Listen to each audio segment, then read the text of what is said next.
Louange et remerciements soient rendus à notre Dieu. umwami ahimbazwe kandi ashimwe Nous savons et ce que nous pouvons kuko croire. batuzi kandi tukaba dushobora kwizera yuko ubwo bushobozi bw'amaraso bugifise agaciro uyu munsi kandi yuko n'ubu bibohora ushaka kuba yidegenza nico gituma turi abashima kandi tunezerewe. Quelques versets du psaume 40. Imbere yuko dusenga muri Zaburi 40 hano haravugwa David, na Dawidi.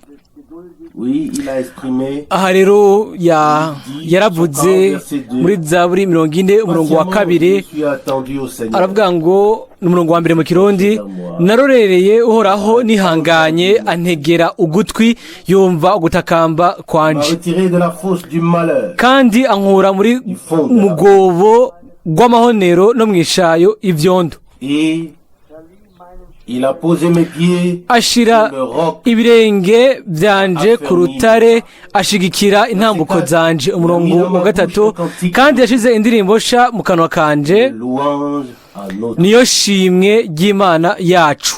Beaucoup le verront, Benshi bazobiraba auront du respect batinye et auront confiance. bizigire uhoraho. Verset 5. Umurongo wa kane, Heureux l'homme qui met sa confiance dans le Seigneur, hahirwa umuntu ashira ivyizigiro vyiwe kuhoraho qui n'est pas avec les orgueilleux, kandi ntahindukirire abibone canke abizimagiriza mu binyoma. Umurongo wa gatanu, nombreuses sont les merveilles que tu as faites. uhoraho mana yanje ibikorwa bitangaje wakoze ni vyinshi, Nul n'est comparable à toi. Je voudrais bo nivyo wiyumvira kutugirira, ntawogereranywa nawe. Nogomba kubidonda no kubivuga birenze uko vyoharugwa. je les raconte. Peut-être jusqu'ici, Kumbure gushika hano aya majambo make Dawidi, grand homme de Dieu, uyu muntu ahambaye w'Imana, aravuga hano verset 2, ku murongo wa kabiri je ngo, suis attendu au Seigneur. umurongo wa mbere ngo, narorereye uhoraho nihanganye antegera ugutwi yumva ugutakamba kwanje. Hanyuma Il parle aravuga qui lui est arrivé. aravuga ibyamushikiye, Dit, aravuga verset 3, murongo wa kabiri il m'a retiré de la fosse du malheur. ngo, kandi ankura mu bwobo rw'amahonero no mwishayo y'ivyondo. C'est quelque chose de merveilleux. Iki ni ikintu cy'igitangaza ico Imana ikorera abana b'abantu Lorsqu'il les fait sortir de tous ceux igihe ibasohora ikabakura mu bintu bavinjemwo badobeyemwo. Iyo uyu muntu w'Imana avuga ibintu nk'ibi, igihe aba avuga okuba ari mu gobo, aho mu gobo ntushobora kwibora wowe ubwawe, ariko hano turasoma ngo umwami uhoraho niwe yamukuyeyo, yuko umwami yamusohoyeyo du fond de la boue quand on y est plongé. mu bwina bw'ubwobo. Igihe winjiyeyo, iyo biravye mu buryo busanzwe, iyo nk'akarorero nimba twaramaze kubona canke niba twarabaye mu bwobo urimo ivyondo, ariko iyo udobeye mu gondo urimo ivyondo ntibiba bigishoboka kuvayo iyo utitonze. Bimwe twebwe nk'abantu ba ruguru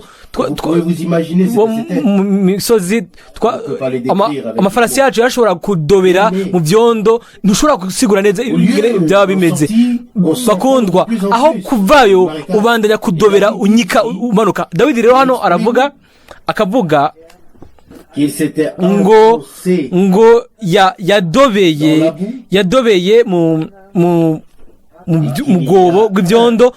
Hanyuma ngo hariho umwe yamwumvise, hariho umwe yarashoboye kumufasha no kumukwega akava muri ubwo gondo, ubwo bw'ugondo. Bene atarashiki banje niyumvira muri jewe ati, mbega twebwe bimeze gute? Mbega tweho ntituri mbega mu bwobo rw'amahonero? Y avait-il quelque chose de bon en nous? Mbega hariho ikintu kiri muri twebwe? Mbega mubare ntitwari mbega mu bwobo rw'amahonero? Mbega ntitwari mu bwobo bwuzuyemo ivyondo?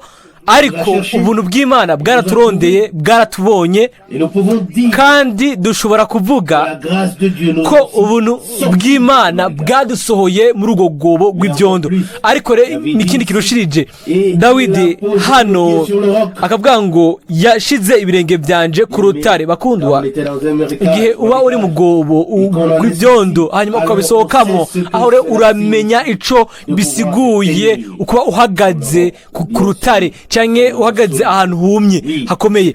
Yego, ico ni ikintu kidasanzwe. Ariko bakundwa, ubwo rufatiro rukomeye, ubwo rutare ubwo Dawidi yarashitswe ko ni urutare rutanyiganyigwa, rutananigwa. Kandi Pawulo nawe aravuga ngo twubatse ngo cyangwa ngo nashizeho urufatiro, cyangwa nk'uko byanditswe. Ego ngo kandi umuntu wese ashobora kubaka ko hejuru urwo rufatiro ni Yesu Kristo, kandi ni kuri urwo rufatiro niho ibirenge byacu bishingira, niho dushobora guhagarara. Ego mbere birenge n'ibyo, igihe Imana ikora ibintu, ikora ikintu mu buryo butunganye byuzuye, ikabishyira ku gitandara. Hanyuma aravugwa hano ku murongo wa 3 muri Zaburi ya 40 ngo kandi yashize indirimbo sha mu kanwa kanje, niyo shimwe ry'Imana yacu. Ibintu ubwa mbere bitari bihari yabihawe n'Imana, kandi ibintu natwe tutari dufise twabihawe n'Imana kugira ngo dushobore guhimbaza Imana yacu, tuyihe amashimwe, tuyihe n'ibyubahiro.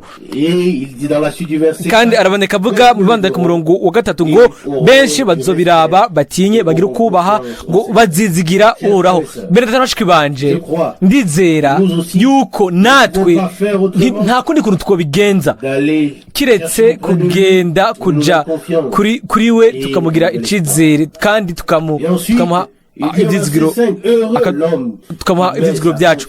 Kandi havugwa hano ngo hahigwa umuntu ashira ibyizigiro byiwe koraho. Umurongo 4, ego umuntu yikura ku bindi bintu byose, kubibone bose, abandi bagenzi bose batizigirwa, canke abandi baba beshi nkuko bizimagiza mu binyoma, nkuko bivugwa mu murongo. Ego abo bantu b'Imana bikura ku ivyo bintu byose, hanyuma bagakorera Imana n'imitima yabo yose. Bakundwa, natwe nta kundi kuntu twobigenza, dutegerezwa kwitandukanya n'ibintu byose bidutwara kure y'Imana, atari uko tuzocokera mu mugobo w'ibyaha.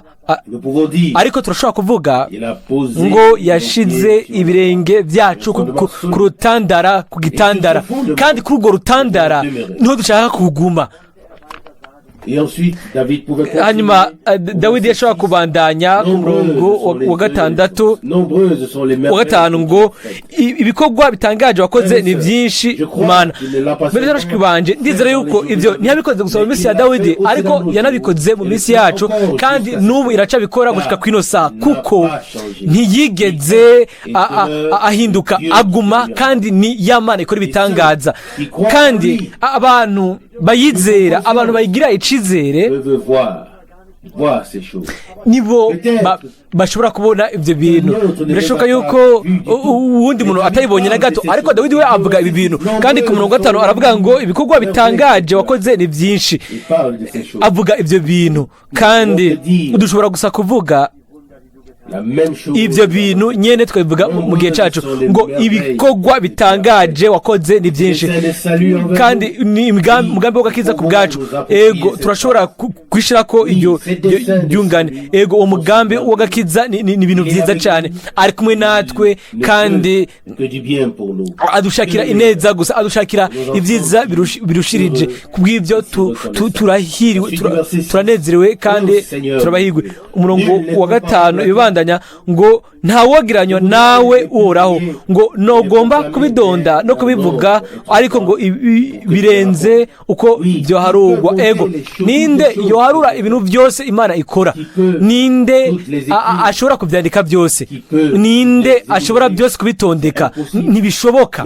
Ariko bakundwa, kubw'ibyo bintu byose turashaka guhimbaza Imana yacu, hanyuma dufatane nayo birushirije kuko turabizi yuko kuza kwiwe kuri hafi. Hanyuma aravuga no ku murongo wa 18 ngo wa 17 ngo ariko jeho ndi umugorwa ndi umukene yamororaho arambabara. Amen.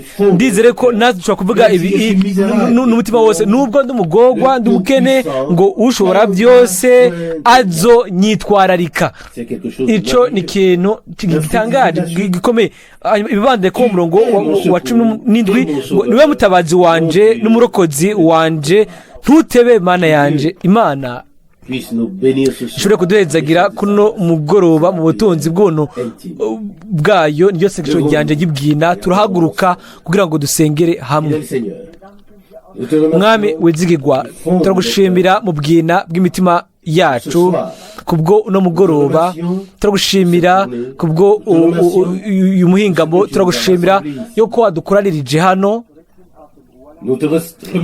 Turagushimira kandi kubwo abakundwa bavuye mu biruhuko. Turagushimira kandi yuko waramvuye ikiganza cyawe kirinda kuri bo. Turagushimira kandi yuko waturinze gushika kwa kino saha, nubwo turabagorwa kandi turabakene Mwami, ariko weho uri kumwe n'abawe, urabakikije imbere n'inyuma, uri kandi hejuru yacu o Mwami, uri kandi muri twebwe.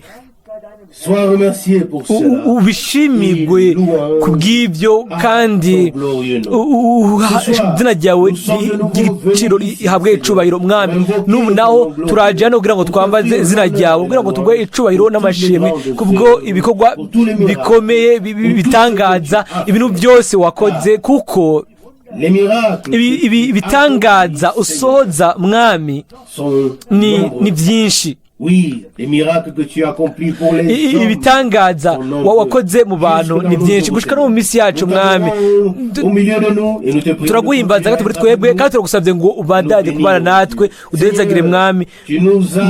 Mwami misi yose wamye uduhezagira buri gihe, mbe no muri weekend iheruka watubwije mu bushobozi bice mu jambo ry'igiciro kandi ryera. Mwami turagushimira kandi kubwo ibyo wakoze by'ifungwa byoshe kubwo bwoko bwawe mwino misi Mwami. Ego koko uratwitwareka Mwami mana yanje, nkuko umubyeyi wa hano ku isi yitwareka abana biwe, natwe uratwitwareka Mwami. Uhabwe icubahiro bw'izina ryawe Mwami. Nubwo turabagorwa kandi Dawidi nawe yashoboye kubivuga, natwe dushobora kuvuga ibi ngo ushobora byose aranyitwararika Mwami. Ushimwe kuba dushobora gushira ibyizigiro byacu muri wewe, kuko uri ubutabazi bwacu, uri umukiza wacu, uri Imana yacu Mwami. Icubahiro kibe ikizina ryawe gitangaza Mwami. Ubandanye kubana natwe, uduhezagire kandi abahezagiwe, udukize kandi turaba abakijijwe. Turagusabye mu izina rya Yesu. Amen. Amen.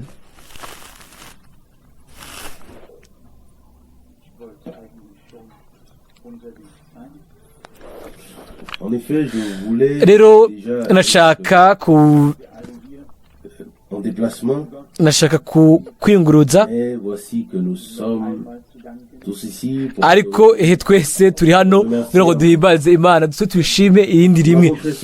Twarabikoze inshuro nyinshi kandi tuzobikora, kandi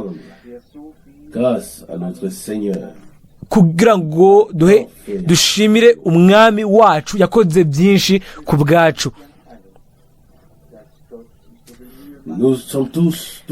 Twese turakogwa ko no kuba Imana iri yigora ikavuga igakora, ikugura amaso, ikugura imitima, igatanga ubuntu bwo gutahura irindi rimwe neza umugambi wayo, tugatondeka ibintu byose nk'uko ijambo rivuga,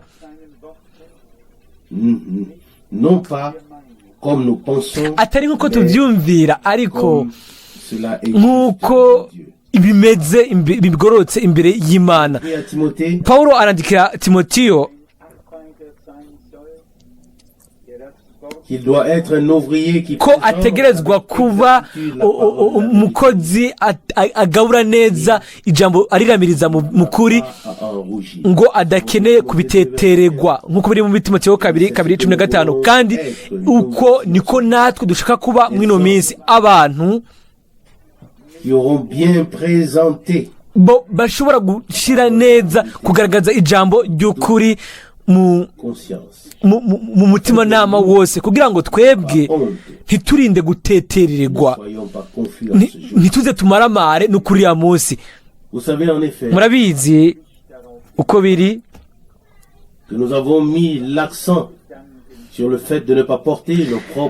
murabizi ko twashize yuko tutagomba gutwara ibyiyumviro byacu ariko tureke ibyiyumviro by'Imana aba ari byo dutwara tukareka ikatuvugisha mu ijambo ryayo hanyuma tukamenya gutandukanya hagati yo guhishurwa kw'ijambo hamwe n'ibyiyumviro byacu.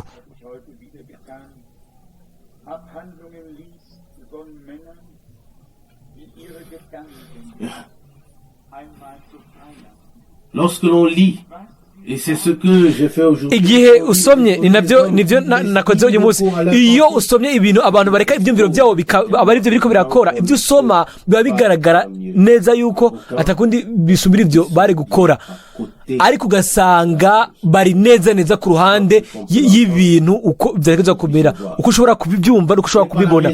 Rero ibyumviro cyangwa ibintu bisa nk'aho mwari by'ukuri sibyo birabwa mu bintu by'imwemu, ahubwo iyo ari imvugo nyayo y'Imana nibyo birabwa. Hanyuma hariho abantu bahagije benshi bazi neza ku ibintu byinshi ku Mana, ariko nubwo biri uko ugasanga uguhishurirwa umenga kuva mu kumenya kwabo bafise. Ubwo rero biba bibabaje kubyumva, kubisoma cyangwa kubyumva, ariko nubwo biri uko turi abashima kandi turanezerewe kuba tuzi yuko twebwe biva kuri twebwe ubwacu, ariko biva ku byo Imana yavuze, de ce qu'il a révélé, ibyo yahishuye, et même de ce qu'il a fait. Mbere n'ibyo yakoze.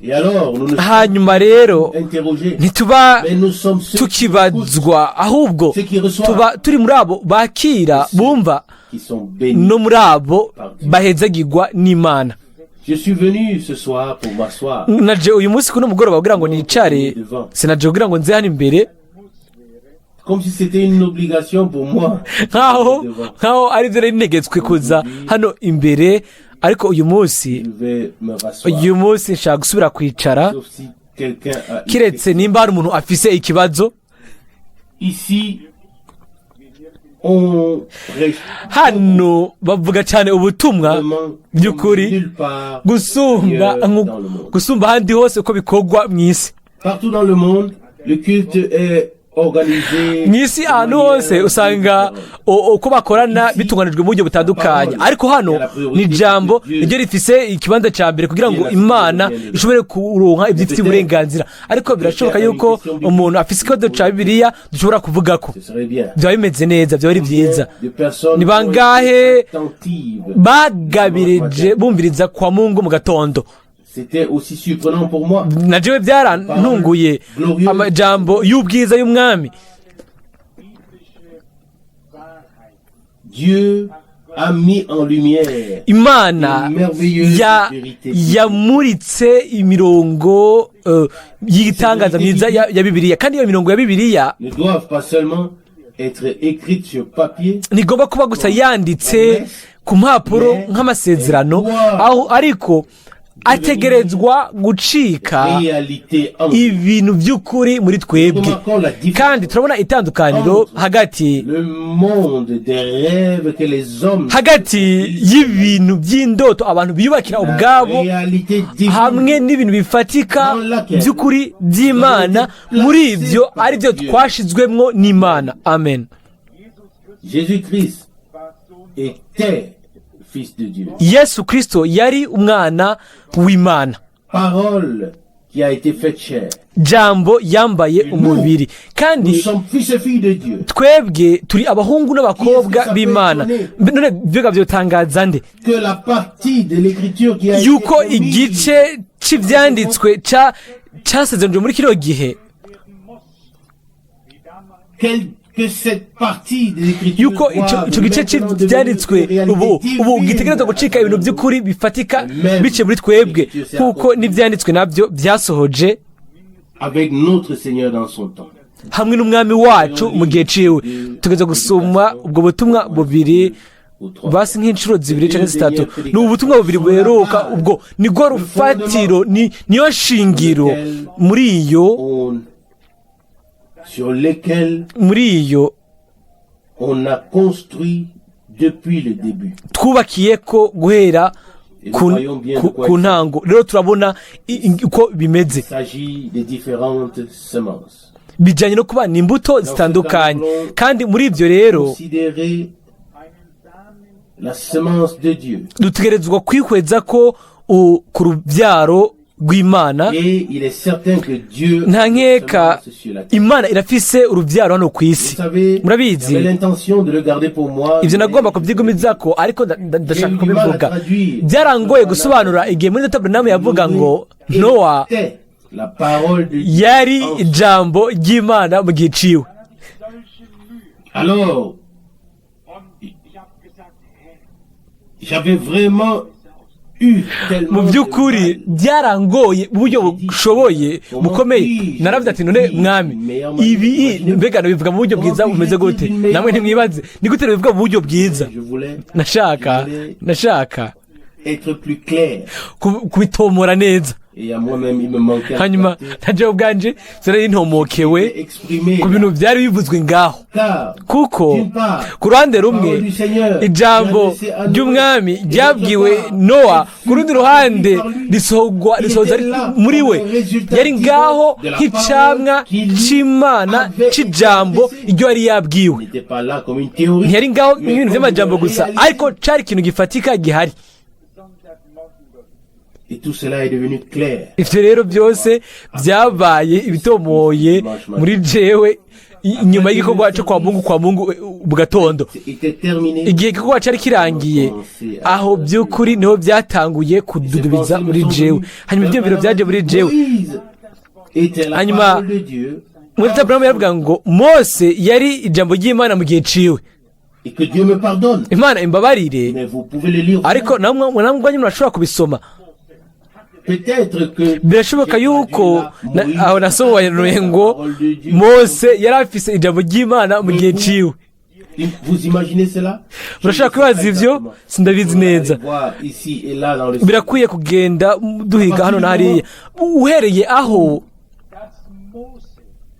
il nous apparaît à toi et à moi que Moïse aho byagaragaye yuko la parole de Dieu, Mose ntiyavuga gusa ijambo ry'Imana ariko biciye kuri we la parole de Dieu, ijambo ry'Imana ryarasohoje ijambo ry'isezerano kandi nawe ubwiwe hamwe na Isirayeli babaye icamwa cy'urukundo rw'Imana byabaye ikivuye mu ijambo ry'Imana dans leur temps. mu gihe cyabo aho rero N'a pas seulement ijambo donné ou proclamé ntiryatanze gusa ngo rivugwe murabibona la Kristo parole faite chair. yari jambo ryambaye umubiri yari ngaho nk'ibintu by'ukuri kandi abo bose abo ijambo ry'Imana ribwira barabiswe Imana kubera iki kubera yuko bashizwe mu rufatiro rw'Imana hano ku isi bari bakiri ngaha bari mu mubiri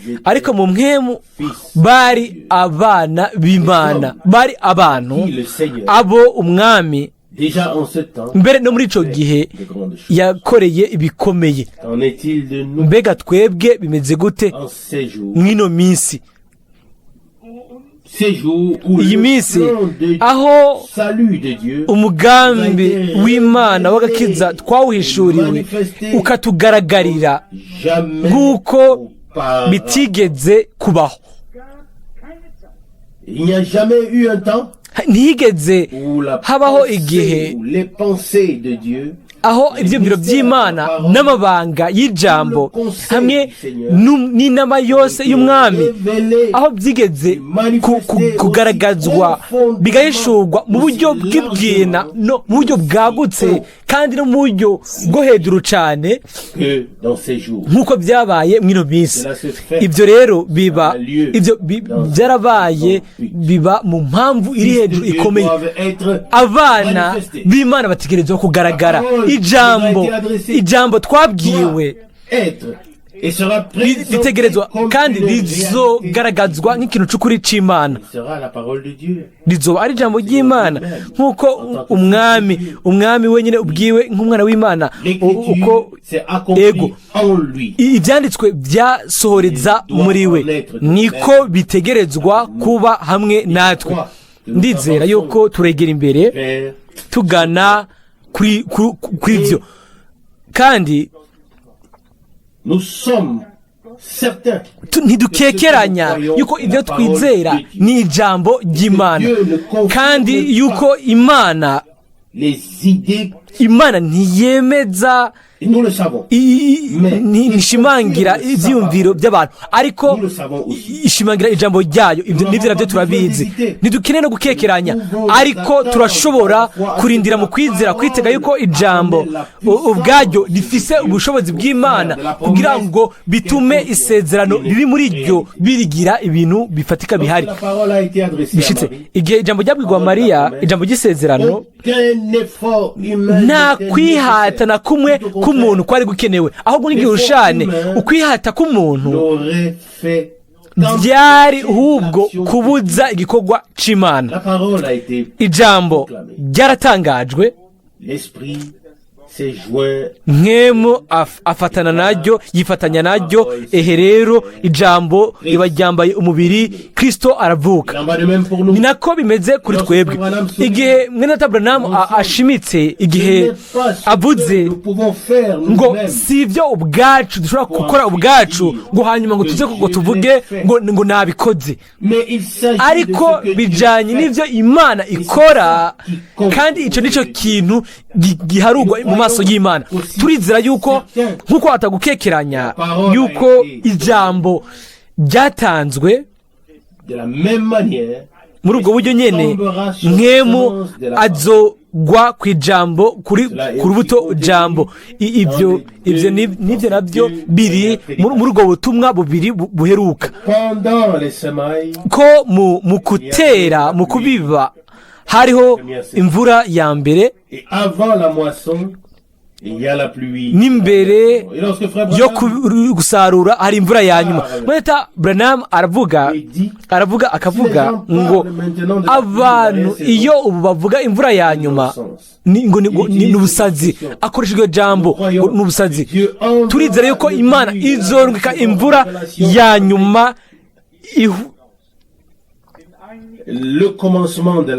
bihuje no gutangura gusarura. Ugusarura ibi byimburwa ntibirashika uko biri, ugusarura ntikurashika. Bamwe barinjiye ariko ibisarurwa uko biri ugusarura ntikuraba.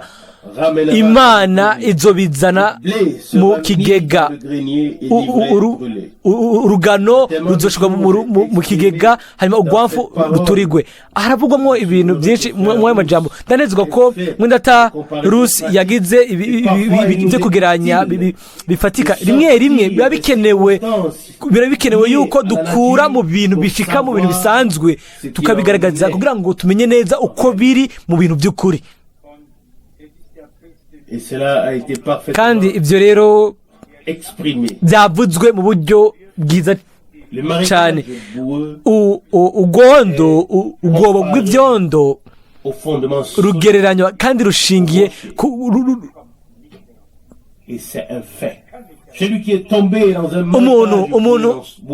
umuntu yaguye mu bwobo bw'ibyondo ntashobora kwikuramo, abari indani, ahubwo uko agwana niko abanira acokera.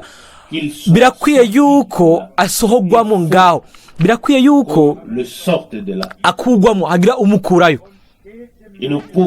Turashobora kuvuga quelques mots. amajambo amwamwe kuri ibyo. Hano haravugwa muri Zaburi 40 umurongo wa gatatu Il a posé mes pieds sur umurongo wa kabiri agace ka kabiri ngo ashira ibirenge byanje ku rutare ashikira intambuko zanje. Ni urufatiro, ni ahantu hashimitse ku gitandara, atari ku isi gusa, impande y'ibishobora kuba ari ubwo gondo, ariko ubwo nyine akamushyira ku rufatiro rukomeye urutare. Mbega ikigereranyo, ni umwami yakoze ibyo, abikorera wewe, abikorera jewe. Ntiyahagije gusa no kudukura aho hantu, ariko yashize ibirenge byacu ku gitandara gikomeye, ku gitandara cy'agakiza. Kandi turabizi yuko ibyavuzwe kuri ibyo ngo byose bishingiye guhishurirwa Yesu no guhishurirwa kw'Imana mu mubiri. Kandi n'ibyo nabyo byarashimitse ku murongo wa gatatu ngo kandi yashize indirimbo nshya mu kanwa kanje, niyo shimwe ry'Imana yacu. Ibyo byose bisa nkaho birajyana, kimwe gikwega ikindi, kandi kimwe ikindi gakwega icya gatatu, icya kane. Ukuba ukuwe mu bwoba bw'ugondo, ukuba ushobora gushyirwa ku gitandara, ku rufatiro gitandara, hanyuma ugashobora umwami agashobora gushyira ibirenge byacu ahantu hagumya, ugashyira indirimbo nshasha mu kanwa y'ishimwe y'Imana mu mitima yacu. Ibyo bintu byose bigenda bijyanye. Ubu rero turashobora natwe tukabikora mu buryo bucuritse, tukagerageza kuraba buke buke nimba hari indirimbo yishimye dushimira Imana yoba iri mu mitima yacu, nimba twashizwe ku rufatiro ku gitandara aho ibirenge byacu.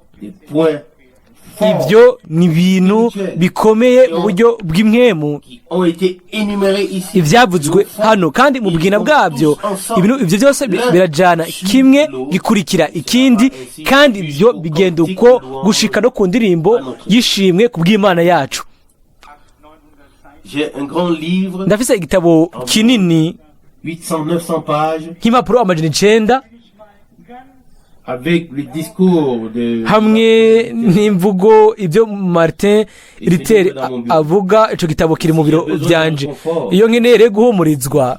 Peu importe ce que j'y découvre, ntacyo bitwaye ikintu cyose ushobora kubonamwo. Il n'y a en effet jamais eu d'autre homme ntihigeze musanzwe abaho uwundi muntu qui a affronté le diable yahanganye na Satani mu buryo nk'uburaho, et presque de manière quotidienne, mu buryo bwa buri munsi. Kandi rero uburorero rero buhata bukomeye atanga ngaho by'ukuri bisiga gusa ndiko ndatwenga. Yagwanye n'umwijima, ariko misi yose yama azi yuko umwami Imana yacu yarose intsinzi biciye umwami wacu Yesu Kristo. Ibyo byarantangaje. Aravuga ukunezerwa, akavuga ukubabara, akavuga n'ibindi. Muri ibyo akavuga ngo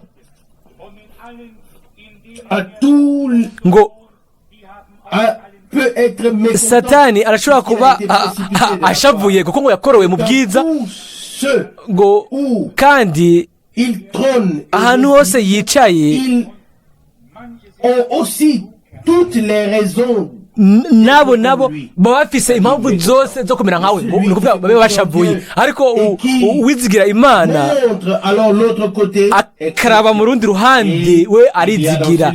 Kandi muri icyo gitabo rero hariho ibintu byinshi bikomeye byiza, ibintu sifise umwanya wo kubisoma, ariko ntibinakwiriye gusoma izo mpapuro zose. Ibyo gusa birahagije, ibyo bintu byose ni byiza. Reka tuvuge mu ncamake kuva mu bwobo bw'umwansi, ubwobo bw'ibyondo, ibirenge bigahagarara ku gitandara ahakomeye, intambuko zigashikama, ntihabe hakizungagirika, ntituba tukicokera, ntituba tukidiba, ntituba On a un fondement tuba dufise solide. urufatiro rushimitse rukomeye munsi y'ibirenge, hanyuma hakavugwa ngo Perdre la fermeté de mes pas. ngo Et après cela, agashigikira nous ne sommes pas intambuko étonnés qu'il soit zanje. Ubwo rero inyuma yaho ntidutangazwa no kuba handitse ku murongo wa gatatu ibibandanye ibi ngo yashize indirimbo sha mu kanwa kanje, niyo shimwe ry'Imana yacu. Ibyo tubihabwe twese ku bw'ubuntu. ce cantique de Iyi louange ndirimbo y'ishimwe iva mu mitima yacu, qui est exprimé par des paroles ivugwa biciye mu majambo, kandi ibyo en biciye qui Dieu a fait de grandes choses. muri abo Imana yakozemo ibikomeye. Turazi yuko umwami Jamais fait de mal. ntiyigeze na rimwe agira nabi umuntu n'umwe muri twebwe, ahubwo ngiye ushane Il a secouru. yaratabaye kandi yarahenzagiye. Maintenant, Ubu il y a rero un verset que hariho nous ne devons pas umurongo négliger tudashaka gusuzugura ou laisser passer. cyangwa ngo tureke ngo urengane. Verset 4, deuxième partie. Umurongo Beaucoup wa le verront, gace ka kabiri k'umurongo wa gatatu, benshi bazobiraba auront du respect et auront batinye confiance. bizigire uhoraho. Quand les hommes verront ce que Dieu a fait, Igihe abantu bazobona ibyo Imana yakoze muri wowe no muri jewe, et lorsqu'ils entendront le cantique de louange, igihe bazumva indirimbo y'ishimwe n'indirimbo alors nshasha, ils auront, aho rero bazogira ugutinya, bazogira ukumva umwami Imana, ils auront de la confiance en lui. bazomugirira icizere. C'est un temps N'igihe où la confiance peut être mise aho icizere tugira kigomba kuja imbere, ukwizera kukaja imbere, de manière visible. bikaba mu buryo bugaragara.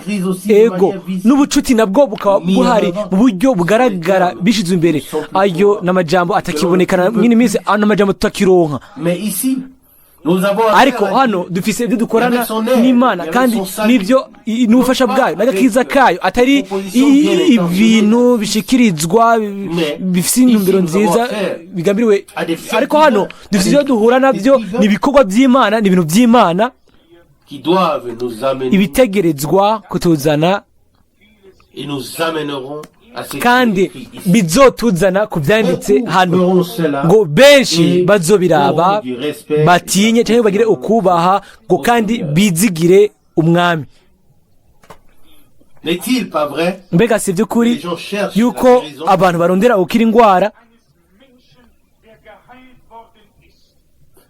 Que les gens qui cherchent la guérison obtiennent plus de abantu bashaka gukira indwara bakaronka ukwizera kurushirije, kubwo intahe y'umuntu umwe yakize indwara gusumba ubutumwa bwinshi bujanye no gukira indwara. Ugushinga intahe k'umuntu umwe, umuntu yagize umwimenyerezo n'Imana, biraremereye cyane, biraremera cyane gusumba ubutumwa bwinshi cyane. Si quelqu'un peut venir, Umuntu ashobora kuza akavuga ati nari impumyi, j'ai recouvré la vue. nabo nasubiranye ukubona, ntacyo bitwaye ibyo ari byo. Si gusa si ubutumwa gusa, ariko n'ubutumwa bwashizwe mu bikorwa, bwacika igifatika gihari c'Imana. Intahe nk'iyo rero ku bintu Imana yakoze, ku bintu Imana ikoze, ni plus biba que ce que peut être. biba birengereye ugusumba uko bishobora kumera mu butumwa bwose uko bushobora kuba bumeze. Quand il est écrit, Igihe rero byanditswe hano ku murongo wa gatatu agace ka kabiri ngo beaucoup verront cela benshi bazobiraba batinye canke bubahe, et de la confiance bagire icizere au Seigneur. umwami. C'est quelque chose Aho rero ni ibintu de tout à fait merveilleux. ni ibintu mu buryo budasanzwe, ngo abantu bazobona, bazokumva, kandi bazogira ukubaha umwami, kandi nabo ubwabo bazobagira Nous devons nous icizere. préparer Rero dutegerezwa et nous kwitegura accorder au fait que le Seigneur Dieu doit réaliser twitegura yuko umwami Imana azoshikana asohoze amasezerano ya nyuma mw'iyi minsi et nous croyons ya nyuma, kandi turizera qu'à cette fin yuko kuri ibyo doit servir d'instrument. ishengero ritegerezwa kuba igikoresho, iryo ari ryo mubiri waryo, ariko mwuzuro En toute chose. muri ryo asohoza agakora ibyo byose kandi atamutwe umubiri ntiwumvikana, umutwe n'ingingo birajyana kandi uko kwegerana by'Imana bikoreka hagati muri abo muri abo bumvise ijambo. Et ce qui est écrit comme promesse no mu byanditswe nk'isezerano hanyuma bizukaba biciye kuri abo. Data Branham yarashimitse inshuro nyinshi iyi mirongo yo mu Baheburayo 13 umurongo w'8 no muri Yohana 14:12 umwami wacu Yesu yaravuze ngo ibikorwa nkora muzobikora namwe mbere n'ibibiruta kubera ko ngiye kwa data. Aussi le passage d'Hébreux kandi n'umurongo wo mu Baheburayo 13 umurongo w'8 turashobora kandi dushobora kubandanya twimenyereza amasezerano nk'ayo. Ntitugishoboye guhazwa gusa no kuvuga ubutumwa ku bintu byanditse, dutegerezwa kwitegurira kubibona bisohoza hagati muri twebwe. Amen. Si c'était ta parole ou la mienne, iyo wagera ijambo ryawe cyangwa iryanje, aho rero ryohagarara,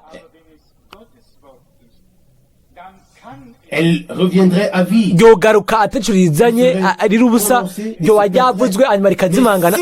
Ariko iyo ari ijambo ry'Imana ntibishoboka yuko rigaruka ubusa kuri yo, ritegerezwa gusoza cyangwa rigashikana icyo Imana yarirungikiye.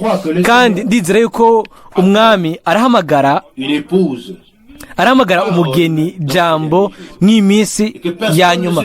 Ntihagire umuntu n'umwe yihenda kandi yibaze ngo ntibigikwiriye ngo cyangwa ngo ntibikenewe kuko bivugwa. Oya, ibi byose byari bikwiriye, ibintu byose byabaye kugira ngo bisohoze gutungana gukomeye mu bwoko bw'Imana biciye mu koga mu ijambo. Kandi ukoga ukwiyuhagira si ukwiyuhagira gato gusa, ahubwo iyo wiyuhagira uribira ugashika mu mazi. kandi Imana ishaka yuko kwiyuhagira mu mazi mu ijambo, Imana ishaka ko biba ari ibintu by'ukuri bifatika, bikaba ari byiza ku buryo bw'uko atakintu na kimwe gisigara cy'umwanda muri twebwe. Hakavamo umugeni yejejwe, atunganye, ameze neza, atamarabaga, aba afise kamere ka Yesu. Kandi ibyo nibyo byanditswe mu butumwa ijambo ry'umwami. Biciye kuri ibyo umwami asoza agashikana isezerano ryose. Iyo nk'akarorero dufashe nk'ikeyo y'irindi bara, tukaba twiteguriye duca umurongo, tukaza turashira akamenyetso ahantu hari ibyo byiyumviro bikenewe cyane by'ingirakamaro, kugira ngo biduce ku ruhande. Ariko by'ukuri tugashobora kwigishwa n'Imana, tukabwirwa mu buryo bwumvikana, bumeze neza, mu bintu Imana yabishaka kutubwira, ku buryo bw'uko hataba hakiri ibintu by'uruja n'uruza cyangwa ibindi byose, ariko tukaza twese tugashika ku bumwe bwo kwizera, tukamenya no kumenya umwana w'Imana, kugira ngo umwami ashobore kwemeza ijambo ryayo. Yego, ndindiriye gusa yuko umwansi ashobora guta agaheba. Murabizi neza, kandi ibyo nabyo byaravuzwe inshuro nyinshi.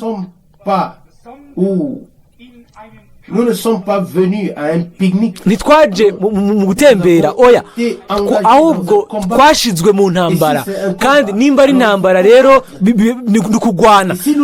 Rero nimba rero tutari abanesha, rero umwansi niwe bariko aranesha. Nimba rero turi abanesha, nawe ategerezwa kuba yaneshejwe. Kandi mu ntambara hari ingingo itegerezwa gufatwa, kandi ni mu iyo ngingo tout nous pousse niho maintenant. twese dusunikira tuja intambara ikomeye y'ibihe byose igiye kuba ubu Il n'a pas encore eu lieu. ntiraba Il va avoir lieu maintenant. igiye kuba ubu satani agiye guhamagara ubushobozi bwose bw'ikuzimu ariko imana nayo mu ijuru iratwenga ikabatwenga Il nous dit turabwirwa que sur la croix, ngo ku musaraba igorogota satani urupfu l'enfer ukuzimu était vaincu. byaraneshejwe amen Il nous dit kandi aratubwira ngo twebwe nk'ubwoko bwayo nous avons été placés dans cette victoire. twashyizwe muri iyo ntsinzi Victoire que nous n'avons pas besoin intsinzi de maintenant, tudakeneye mais kuzana dans ubu laquelle nous avons ariko été intsinzi placés. twamaze gushigwamo Amen. amen En effet, les Écritures enseignent que nous avons été ibyanditswe biravuga crucifiés ngo avec Christ, twabambanywe na kristo que nous avons été ensevelis avec lui, ngo twahambanywe que nawe nous sommes ngo ressuscités twazukanywe avec lui pour nawe une nouvelle, ku bw'ubuzima bushasha même que nous avons été kandi nk'uko nyene transportés ngo avec lui twajanywe dans le monde céleste. nawe mu isi yo mu En ijuru conséquence, rero nk'ibivamwo twari muri kristo et remarquez mubone de quoi il s'agit dans mubone cette ivyo ari vyo buri buno butumwa Frère Branham nk'uko comment Frère Branham l'explique. mwene Branham abisigura aravuga gusa Il fut un ngo habayeho je igihe ne pouvais pas encore être en communion avec mon Père. aho ngo ntashobora kuba nkuje na data wanje nari nkiri mu mara yiwe nari hariya nk'urubuto ariko igihe kirashika hanyuma ninjira muri buno buzima aravuga ngo natwe niko bimeze nk'abahungu n'abakobwa b'imana nk'urubuto rw'imana twari turi mu mana Il est venu dans la chair. hanyuma iraza mu mubiri nayo ubwayo nawe ubwiwe abyagwana mwemu hanyuma natwe twari muri we nk'uko eva yari muri adamu hanyuma dukugwa muri we turabyagwa tugigwa turavuka mu buryo bushasha ku bw'ibyizigiro bizima mumbabarire kuba ngize ico kigereranyo kumbure ntigifise akibanza hano ariko nubwo biri ukongera ndabivuge De manière terrestre, mu buryo bwa hano ku isi canke hariho abana baje hano ku isi batipfuza batabashaka qui ne sont pas nés par le produit de l'amour. batabyawe no kuba hariho urukundo ariko hamwe n'imana ibyo ntibibaho Une belle parole se trouve dans Ephésiens chapitre mbere 4 verset ijambo 3. riri mu banyefeso rimwe mu gatatu n'uwa kane aravuga ngo kubw'urukundo yadutoranirije kuba abahungu n'abakobwa b'imana imana yabyaye abahungu n'abakobwa kubw'urukundo amen atari kugira ngo ibagire gusa ariko kubw'urukundo C'est pourquoi nico gituma nous pouvons savoir dushobora que nous sommes kumenya propriété yuko turi ubutunzi bwiwe mu buryo buhoraho du fait que Dieu ne nous a pas voulu. nta muntu n'umwe ashobora guhagarika umutima ko imana kumbure ntiyadushaka oya ahubwo nk'igihushane Parce qu'il kubera yuko uwe yagushatse wowe nanje parce que nous étions kubera yuko destinés à être twari tugenewe kuba abahungu n'abakobwa b'imana imbere yuko isi iremwa ni nyine kuri ibyo niho yatubyariye itugira bwa kabiri ku bw'ibyizigiro bizima Et lorsqu'il est écrit, gere byanditswe nous sommes ngo maintenant enfants de Dieu. ubu rero turi abana b'imana Nous voulons le croire. rero turagomba kubyizera n'imitima yacu yose umuntu wese yizera aba yubashe imana haranditswe Au verset 5 ku murongo wa kane wo muri zaburi 40 ngo hahigwa umuntu ashira ibyizigiro byiwe kuhoraho qui ne s'attache pas aux orgueilleux ni aux amis infidèles. kandi ntahindukirire abibone canke abizimagiza mu binyoma Toute ego vérité. uko kose ni ukuri kwa bibiliya Nous ne pouvons nous en tenir qu'à Dieu. dushobora gusa guhagarara ku by'imana Qui- hamwe Et à ceux qui s'en tiennent à Dieu hamwe n'abahagaze ku ruhande rw'imana sera uwuje pas ku mana allié ntazosubira kwifatanya cyangwa ngo abe umunyabwibone n'iki yizimagiza, ariko azoba uciye bugufi, azoza uko aze imbere y'umwami. Nibyo, ntazogendana n'abibone cyangwa abizimagiza mu binyoma cyangwa abatizigirwa. Twese aho abagizi nk'abo turashobora kubaja kure, bakwiragiza ibinyoma cyangwa abatizigirwa. Hano haravuga ku murongo wa 6 muri Zaburi ya 40 ngo ibikorwa bitangaje wakoze ni byinshi, woraho Mana yanje, bo nibyo wiyumvira kutugirira. Mu Gifaransa ngo n'agakiza ngo ntawogereranywa nawe.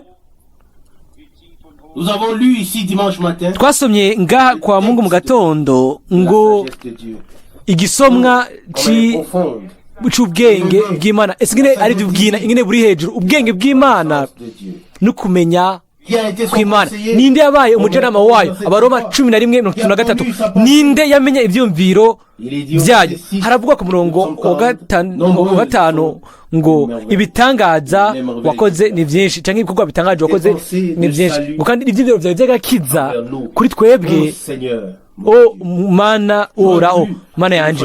Nukunze ko twese tuba abantu baba bumviriza igihe aba bantu b'Imana baririmba izi zaburi zabo biva mu bwina bw'imitima yabo, nk'uko amasengesho, nk'uko amashimwe, uguhimbazwa uko, nk'uko ibyo byabaye uko babizaniye Imana, kandi ibyumviro by'agakiza biciye kuri twebwe. Hano ku bwacu uko bivugwa, hano ntihavugwa ibyumviro by'agakiza, ariko havuga ngo ibyumviro by'Imana by'agakiza biraba twebwe byo ku bwacu. None ibyumviro byose by'agakiza hano byaba bimaze iki kuri twebwe iyo Imana itabigize ku bwawe no ku bwanje, kandi ntibisozanye nawe nanje? Bimeze uko, bitameze uko ntacyo byoba bitumariye. Ngo ibyumviro by'agakiza ku bwacu bituraba ngo bifise ibyumviro by'urukundo n'amahoro ku bwacu, bifise ibyumviro by'agakiza ku bwacu, kandi ibyo byumviro by'agakiza ubu yabishuriye abo baronse agakiza kayo, abo bagize umugabane ugakiza kayo, kuko ibyumviro by'agakiza biri umugambi wayo, kandi abakijwe bose bumviriza bakakira ibyo byumviro. Hanyuma ibyumviro by'agakiza ngo ku bwacu Mana uhoraho. Ese ukuntu uyu muntu yategerezwa kuba yakozwe ko mu bugingo bwiwe, ngo ntawogeranywa nawe. Ngo nshatse kubivuga,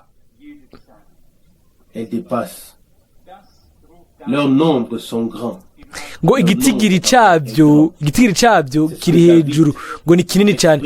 Nibyo Dawidi avuga mw'iri sezerano rya kera. Mbega yarazi gute ko kubyo Pawulo azovuga ko mu nyuma no kubyo irishengero ry'isezerano rishasha rizokwakira mu mugisha?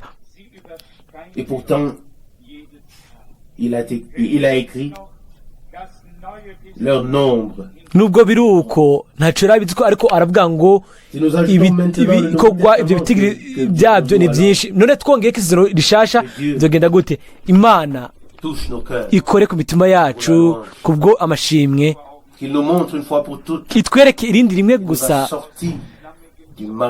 ko yadusohoye mu mugobo rw'ibyondo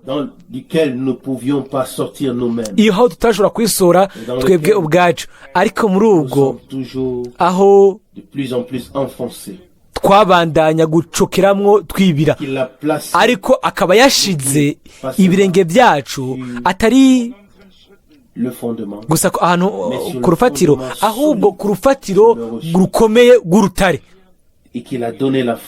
akaba yaratanze ugushikama mu birenge byacu, yashize mu kanwa kacu indirimbo shasha, indirimbo y'ishimwe kubw'Imana yacu. Mutima ukundwa, umwami asohoze ibyo muri wewe no muri jewe. Amen. avec nos lèvres, ntidushinge intahe gusa n'iminwa gusa, ariko imana puisse rendre témoignage imana ishobore gusohoza gushinga intahe mu kugira ijambo ryayo intahe nzima biciye muri twebwe kandi ku bwacu par grâce. ku bw'ubuntu. amen. C'est possible. birashoboka kandi umwami Le fera. azobikora.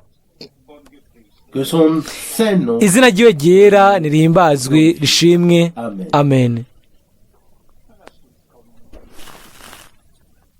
Levons-nous. turahaguruka Adorer. kugira ngo dusenge Tel que je suis, nk'uko ndi, tel cela doit être. uko niko bitegerezwa kumera, atari inkomezi zanje ariko wowe gusa. amaraso yawe Me lave aranyoza du péché. icyaha. Ô agneau de Dieu. o mwagazi w'imana, ndaje Je viens. ndaje. Tel que je suis, tel cela doit être. uko ndi uko niko bitegerezwa kumera, Force. atari inkomezi zanje Mais toi seul, ariko we gusa. ton sang me lave. amaraso yawe aranyuza icyaha. o mwagazi w'imana, ndaje. Oui, je viens. ego ndaje. Père céleste, data uri mu ijuru, je te remercie de tout cœur, ndagushimira n'umutima wanje wose ta précieuse et sainte parole. kubwo ijambo ryawe ryera kandi ry'igiciro. Seigneur fidèle, mwami wizigirwa, pouvons-nous dire, mbega twovuga tu nous as iki? parlé. watuvugishije. Ah, comme chacune de tes paroles est vraie. ese ukuntu buri jambo ryawe ryose ari ry'ukuri. mwami wizigirwa, urarigabako kugira ngo risohoze. mwami mukundwa, Nous avons entendu twumvise mw'iyi minsi amajambo y'isezerano y'imana de ton prophète. ava mu kanwa k'umusabyi wawe. Tu nous as ouvert les yeux, watwuguruye tu nous as amaso, ouvert les cœurs. watwuguruye Tu as éveillé imitima, en nous wakanguye muri twebwe inzara, Tu as mis un désir. washize icifuzo, kandi turakwambaza, turagusenga De la profondeur mu bwina de nos cœurs. bw'imitima yacu. wumve ugutakamba kwacu mwami, ukore kugira ngo ibyanditswe byose nk'amasezerano y'imana bicike iby'ukuri muri twebwe kandi biciye kuri twebwe. mwami mana wizigirwa, atakwihata biri kuri twebwe twishize ko turashaka kuvuga gusa mu kwizera tuti mwami ndi umugurano gusa w'umwami, Fait selon ta promesse. bimbere nk'uko isezerano ryawe riri. haleluya, hahimbazwe wewe, Loué hahimbazwe izina ryawe ryera. Tu es un Dieu fidèle. uri imana yizigirwa, Ta parole uhagarara ku ijambo ryawe kandi usoza isezerano ryawe. mwami wizigirwa, ubandanye kuturungurira mu gusohoza kw'ijambo ryawe mw'iyi minsi ya nyuma. mwami, ta parole. ijambo ryawe rishobora gucika muri twebwe ibintu by'ukuri bifatika. amen. Que nous soyons des lettres tube amakete asomeka, abonekana n'umuntu wese. turagushimira, et te louons au nom de Jésus. turaguhimbaza mu izina rya yesu. amen. amen.